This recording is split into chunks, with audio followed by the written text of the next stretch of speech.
Salut tout le monde, bienvenue dans cette nouvelle vidéo, j'espère que vous portez bien et que vous passez une bonne semaine.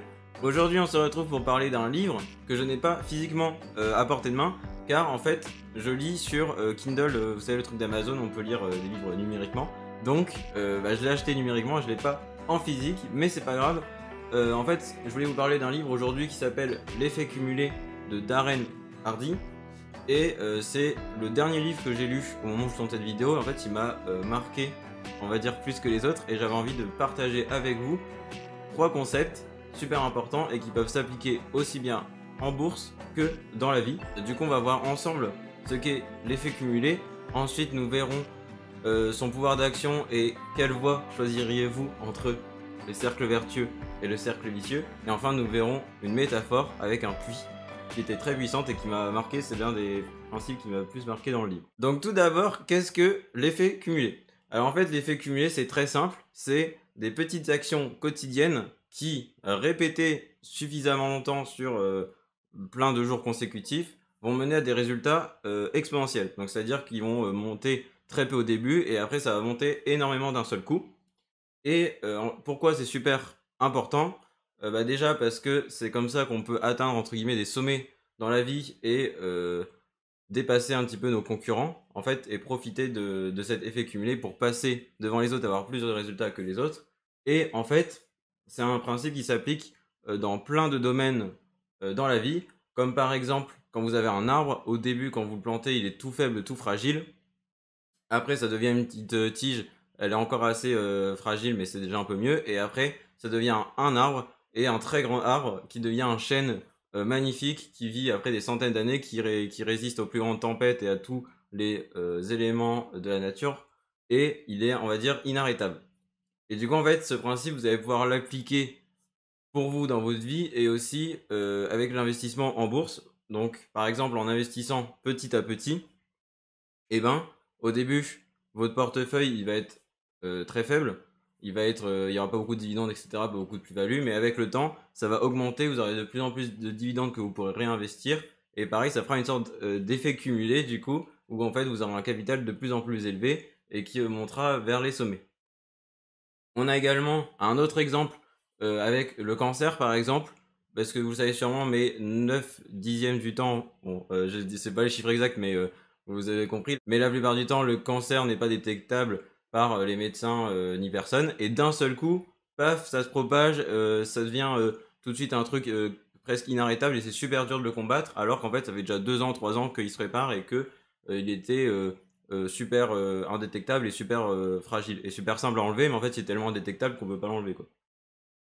Et enfin, un troisième exemple, bon après je pense que vous avez compris, mais du coup je vais juste vous montrer que ça marche aussi pour mon blog parce que actuellement quand on regarde la Google Search Console, donc en gros qui répertorie toutes les recherches, qui clique sur quel article, combien de personnes, quand, quel pays, etc.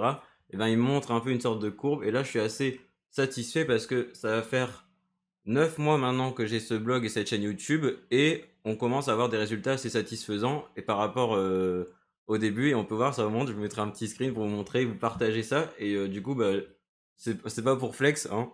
On va pas se mentir, c'est pas pour flex mais c'est pour vous montrer que du coup il faut attendre quand même 6 à 9 mois avant d'avoir les premiers résultats dans mon cas. Bon, des fois il y en a c'est plus rapide mais en fait tout ça pour vous dire qu'il y a plein de domaines où vous allez devoir faire des efforts, au début ça va pas payer et ça va payer après, quelques mois après souvent. Et donc en fait, il faut avoir une vision long terme pour rester motivé tout le long. La deuxième chose dont je voulais vous parler et qui illustre le principe de l'effet cumulé dans ce livre, c'est en fait le principe des cercles vertueux et des cercles vicieux parce que l'effet cumulé fonctionne toujours, peu importe qu'on en soit conscient ou non, et peu importe si c'est dans le positif ou dans le négatif.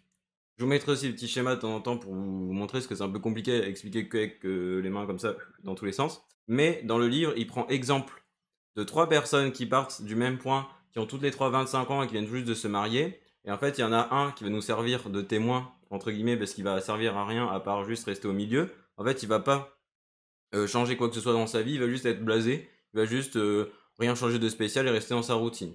Après, il y a une deuxième personne qui, elle, va commencer à prendre une première bonne habitude, donc ça peut être manger moins, faire du sport, économiser de l'argent, investir une petite partie d'argent.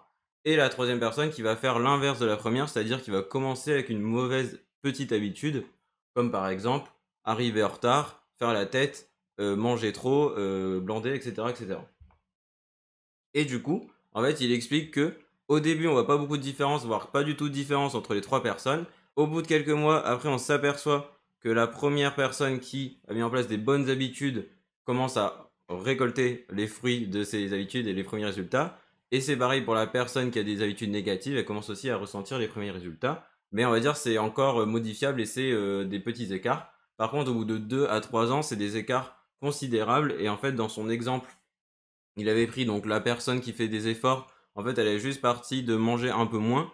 Et en fait, du coup, ça peut marcher pour n'importe quelle étude. C'est juste, en fait, c'est le point de départ. Et en fait, comme il mangeait un petit peu moins, il était plus en forme. Et du coup, comme il était plus en forme, il était plus fort au travail. Il faisait plus de choses. Donc, son patron le récompensait. Il rentrait le soir, il était plus satisfait de ce qu'il avait fait de son travail. Donc, sa femme le voyait, donc ça se passait bien dans leur couple. Comme ça se passait bien dans leur couple, et ben, ça le motivait à rester en forme, etc., etc. Et cetera. Et comme il restait en forme, il travaillait de mieux en mieux. Et après, il a gagné une promotion et il avait une augmentation, donc il a eu plus d'argent. Il a pu commencer à investir aussi. Et après, en fait, ça fait un cercle vertueux comme ça. Et c'est comme ça que on peut avoir deux personnes qui partent du même point de départ et il y en a une qui arrive au sommet et l'autre malheureusement qui stagne, on va dire, ou qui baisse drastiquement.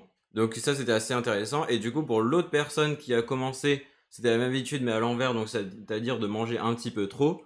Et ben en fait, elle mangeait un peu trop, donc après, elle était moins en forme, donc elle se levait un peu plus tard, elle était en retard au travail, elle faisait moins, du coup, elle était moins récompensée. Il rentrait le soir, il faisait la tête avec sa femme parce qu'il était pas content de ce qu'il avait fait. Ça se répercutait sur la couple, etc. Et en fait, limite, au bout de 3 ans, il était quand même pas divorcé. Mais je pense que du coup, si on continuait sur 10 ans, il aurait sûrement été divorcé ou quoi, et il aurait en fait perdu son travail s'il faisait un peu n'importe quoi au travail, et après, il aurait perdu aussi sa femme, ça se trouve, sous la forme d'un divorce. Et du coup, vous allez peut-être vous dire que c'est un peu exagéré et tout, mais en fait, c'est juste pour vous dire que chaque action peut avoir un effet sur les autres actions, et soit créer un cercle vertueux, soit un cercle vicieux. Et donc, moi, j'ai un peu ressenti ça aussi, je trouve. En fait, juste le fait maintenant, le matin, où je fais un peu de sport, 10 minutes par jour, et ben en fait, ça m'a aidé à me sentir mieux, etc. Et après, ça a aussi créé une sorte de cercle vertueux sur d'autres domaines que j'avais envie d'améliorer. Et vous, ça peut être pareil. Si vous dites, ok, je suis un peu inquiet en ce moment, je suis un peu stressé, j'aimerais bien mettre un peu d'argent de côté, au moins pour avoir un fonds de sécurité et être plus tranquille. Et ben, en fait, juste avec ça, vous allez déjà être moins stressé, mieux dormir la nuit. Et après, pareil, ça peut aussi faire un cercle vertueux. Vous allez dire, ah bah peut-être que maintenant j'ai envie d'investir une partie en bourse ou dans l'immobilier ou dans ce que vous voulez. Et après, libre à vous de soit d'avoir un complément de revenu que vous utilisez pour ce que vous voulez, ou soit les réinvestir vos dividendes et plus-values pour avoir plus d'argent dans l'avenir et avoir un début d'effet cumulé sur vos investissements en bourse. Enfin, je voulais vous prendre la métaphore du puits. En fait, il explique également l'auteur que la plupart du temps, les gens commencent quelque chose, ils se mettent à fond. Par exemple, les résolutions du nouvel an, tac, ils commencent à faire du sport. Ou il y en a qui commencent aussi à essayer de se former en bourse, à investir et malheureusement qui ne vont pas jusqu'au bout. Et il prend l'exemple du puits, car en fait, un puits, quand vous devez l'activer tout ça pour avoir de l'eau, moi je savais pas, hein, je découvrais sur le moment. En fait, au début, il faut pomper super fort et en fait, ça va faire de l'air qui va aller chercher l'eau. Mais si l'eau elle est super basse, il va falloir pomper pendant 5 minutes, 10 minutes, 15 minutes et ne pas avoir de résultat du tout. C'est-à-dire qu'en fait, c'est un peu comme si vous travaillez, vous faites des progrès et au début, il se passe rien. Donc c'est un peu ce qu'on a vu avec l'effet cumulé. Au début, il n'y a pas de différence. Et après, au bout d'un moment, tac, au bout de 15 minutes, donc là, bon, c'est avec l'exemple avec un puits, mais ça peut être aussi investir en bourse sur plusieurs semaines, plusieurs mois, enfin, vous avez compris. Et ben, on continue à pomper, et là, on commence à avoir une goutte, deux gouttes, trois gouttes d'eau. Et là, on se dit, ok, super. Genre, ça fait 6 mois que je travaille et j'ai trois gouttes d'eau à l'arrivée. Et du coup, en fait, il y en a déjà beaucoup qui vont arrêter à ce moment-là. Il y en a aussi d'autres qui ont arrêté avant parce qu'ils ont dit, bah super, ça fait 3 mois que je pompe, il y a rien. Et du coup, il y en a très peu qui vont se dire, ouais, je sais que ça fait que 3 gouttes, mais je sais que derrière, ce qui m'attend, ce sera encore mieux et qu'il y aura plus de résultats. Du coup, ça fait une sorte de gros tri entre guillemets entre les personnes qui continuent et qui arrêtent. Et en fait, une fois que vous avez les quelques doutes, vous continuez encore un peu, c'est encore dur parce que vous travaillez un peu dans le vent, et là, paf, d'un seul coup, il y a assez d'air qui font remonter de l'eau, et l'eau jaillit comme par miracle, il y en a plein, on est dans l'abondance, et pour maintenir ce flux d'abondance, c'est beaucoup plus facile que de commencer en fait, que de commencer et de recommencer à zéro et de repomper à chaque fois. Parce que juste pour avoir assez d'eau en abondance, il faudra juste faire quelques efforts réguliers, mais moins intenses qu'au début. Et en fait, ça explique aussi donc pourquoi il y a des gens du coup qui arrivent à être dans une sorte d'élan, à se maintenir et être au top tout le temps, et d'autres qui galèrent, qui commencent un truc, qui arrêtent, qui doivent tout recommencer. Et du coup, à chaque fois qu'on recommence, en fait, c'est le plus dur. Une fois qu'on est lancé, après, c'est plus facile. Donc c'est pour ça que peu importe ce que vous faites dans la vie ou quoi, ou si vous voulez investir en bourse, là c'est plus une vidéo un peu mindset, on va dire, mais c'est très important de persévérer parce que au début, c'est beaucoup de travail pour pas beaucoup de résultats, voire pas du tout, voire des fois même des résultats négatifs si au final on se rend compte qu'on perd du temps sur le moment, que c'est difficile, qu'on a moins envie, etc. Mais en fait, il faut réussir à persévérer et à s'accrocher suffisamment longtemps pour avoir les résultats. Et notamment, investir en bourse, c'est vrai que ça marche magnifiquement bien avec ce principe, parce qu'au début, quand on investit en bourse, on débarque, on comprend rien. Après, on commence à investir un petit peu, tac, on fait nos premiers moves, nos premiers ordres d'achat, on comprend pas trop ce qui se passe, tout ça. On perd un peu d'argent limite au début, mais après, à force d'entraînement, de pratique, de continuer à s'enseigner tout ça, eh ben, on arrive à commencer à avoir du rendement positif et à avoir des choses positives dans sa vie. Voilà, donc j'espère que cette vidéo un peu particulière vous aura plu, parce que d'habitude on parle vraiment que de la bourse, et en fait je me dis que cette chaîne, j'ai aussi envie de parler de vidéos un peu plus personnelles, ou de livres comme ça, ou de trucs un peu mindset, parce que je trouve que c'est aussi très important pour investir en bourse ou pour tous les autres domaines, d'avoir un mindset qui est un peu cohérent, on va dire, et un peu qui est encourageant. Parce que même si on a toutes les connaissances en bourse et si on n'a pas la motivation d'aller sur le long terme, d'apprendre de ses erreurs et de progresser, on va pas aller très loin. Et du coup, j'espère que ça vous aura plu. N'hésitez pas à me dire si c'est le cas. Et du coup, j'en ferai peut-être d'autres vidéos sur d'autres livres. Parce qu'il y en a plein qui sont vraiment super intéressants. Lui m'a tout particulièrement marqué. Il y en a d'autres qui sont cool. Et du coup, j'en profite aussi. Si jamais vous voulez approfondir l'investissement en bourse, vous retrouverez un ebook totalement offert dans la description. Et nous, du coup, on se dit à très vite. Portez-vous bien d'ici là. Salut!